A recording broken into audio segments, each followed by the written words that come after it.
Hey, my name is Jax. Let me not waste your time. Listen, alright guys, in today's video, I'm going to be going over a bunch of text and sensitivity that pro players use and locked. Now, of course, sensitivity is all personal preference, but this sensitivity is used by many pro players who just absolutely dominate the leaderboards and go insane in their matches. And I'm going to be leaking the secret sense today. But first, let's start with easier settings. If we go ahead and head to the settings tab right here, we will see all these other settings. Now, of course, you want to have shift lock switch on. Your camera mode, this is personal preference, but it's way easier to use default. In your movement mode, why would you use anything other than default keyboard? Now, maximum frame rate, if you take 60 FPS in game, you guys can't see this because the recording is 60 FPS, but this is going to look a lot more choppier. If we press shift and F5, you can see at the top left your FPS. Now my FPS is capping at 60. If we bring our FPS up to 120, as you can see, my FPS will cap at 120. Bring it up to 144, and my FPS is going to cap at 144. Bring it up to 240, and my FPS is going to cap at 240, even though I don't really get this. See, like, I mean, even on the lowest settings, I'm barely even hitting 240. Now, the best graphics quality, without a doubt, is going to be max. Now, if you notice, if you play on low graphics quality, now let's go ahead and see what it looks like if you play on the lowest graphics quality. If you play on the lowest graphics quality, you can only sometimes see the field. Now, I do really like how this looks, how this feels. You get a lot more FPS, but sometimes you will not be able to see people on the field. So you see, if I move a certain way, move a certain angle, boom, the stadium just collapses. Now, if we head to max graphics quality, you can see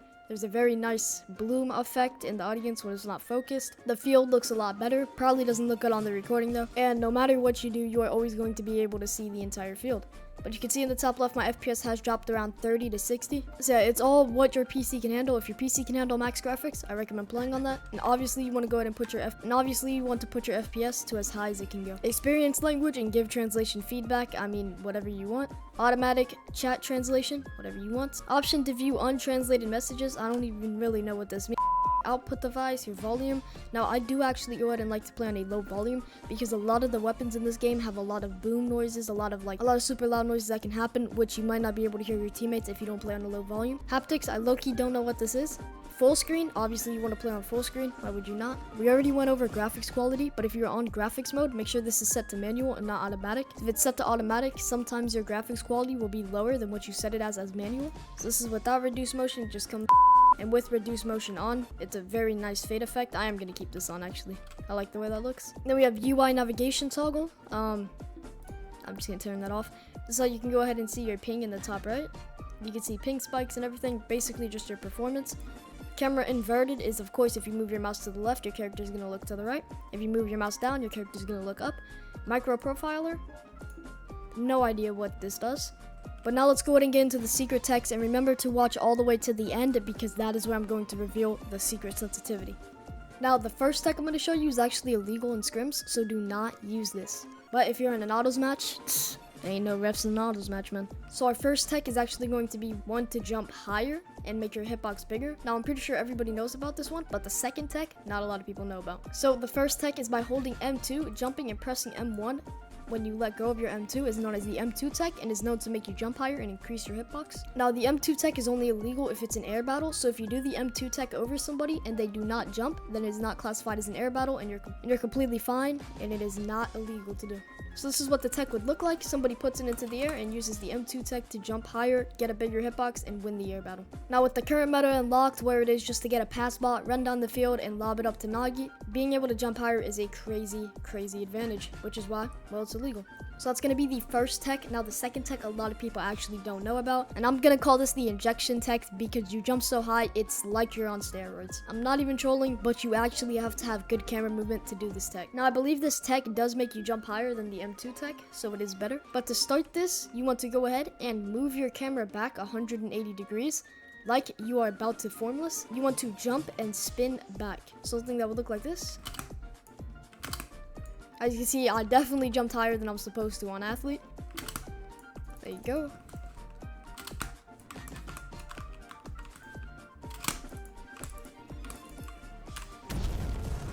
So this tech is definitely OP, and if anybody who has the power to take away my content creator role, don't use these. These are all for educational purposes. To inform you guys what you shouldn't do.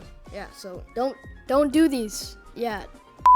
Alright, now for my third tech. This isn't really ill, and I'm pretty sure it's not going to be. And this is actually how I go ahead and make formlesses a lot of the time. Now, if you watched me back when I played formless at the start, you would know that I do 180s. But recently, this is not the way I've been formlessing because as you can see, sometimes it's inconsistent. Now with 180s, you are never going to be fully consistent.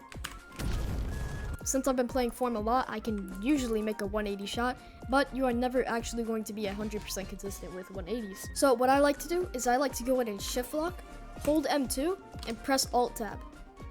Now this will tab you out, and as you can see, you can move your cursor around like this. All you have to do is simply click back into locked and unshift lock. Now you'll see that your cursor follows you, which makes it way easier to shoot. So now instead of having to 180, you can easily just pop straight dribble and start running, and then pop shift lock, M2 and R as like your insta forming. So instead of 180ing, you're just simply popping shift lock. Doing it correctly will look something like this. Now there's still ways to mess up this tech, which are pretty hard to do, I can't lie. But you also have to be good at lining it up for this tech to even work, which is why it's not really a tech, it's just easier to do than having to hold M2 when you shift lock. Especially for far forms, you can simply just loft the ball into the air, jump and shift lock. This is also used even without the tech if you're wanting to do a lineup. So I'd be running by my teammate, he'd kick the ball into me, and I'd do something like that. But now the actual regular way to do this, because you're not usually going to be able to set up a straight dribble, is just to do it on the run. Something like this.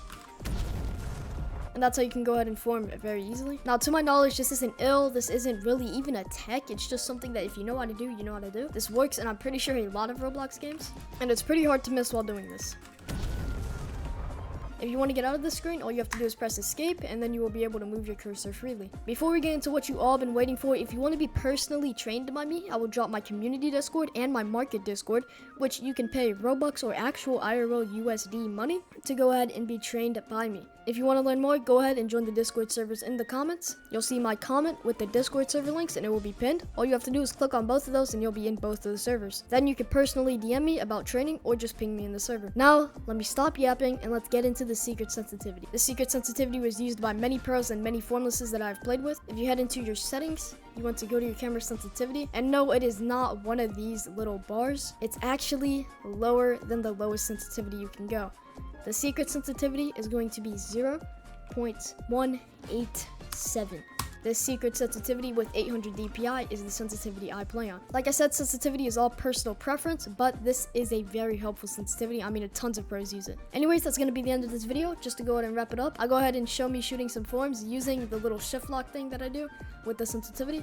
I mean, I'll go ahead and shoot one right now just to prove to you that this sensitivity and everything is absolutely bonkers. Let's go ahead and do the tech. Get rid of this. Boom, line it up, shoot, there you go. I'm not lying, guys, this sensitivity is actually insane. These techs are amazing. I mean, it's so easy to line up forms and shoot them, even from an angle like that.